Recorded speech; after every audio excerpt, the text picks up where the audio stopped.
السلام علیکم. کله نا کله موږ ویډیوز اپلوډ کو، شارټس اپلوډ کو، نو په هغه باندې د سره ویو نه راځي، دوه درې ویو بیا هم رانه شي، هغه بیخي بس ځای ودرېږي.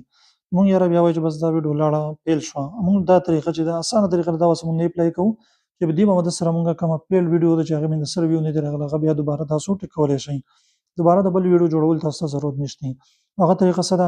مکمل اسانه طریقه ده، هېڅوک څه ګران پکې نشته، هر سړی کولی شي. هغه طریقه دا ده چې هغه ویډیو ته څه کړه، هغه ډیلیټ کړه.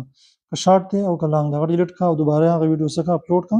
د هغې ټایټل بدل کړه، ټیکس، ډسکرپشن، هر څیز د هغې بدل کړه. او که کولی شئ نو تمنیل له هم مزدار جوړ کړه، تمنیل یې هم بدل کړه. نو ته بیا ګوره انشاءالله که دوباره هغه ویډیو به یا هغه به څه کېږي، تا به ویو سټارټ شي. دا کلیه زه په مخه په شارټس باندې زه اپلای کومه.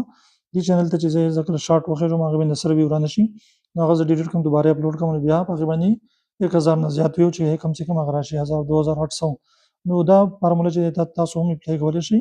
که چېرته ستاسو یو ویډیو چې دی هغه مکمل هسې لاړه شي او څه ویو مو پرې رانه شي، نو دا فارموله به اپلای کړئ انشاءالله، نو تاسو به هم ښه ویو سټارټ کړئ د هغې نه.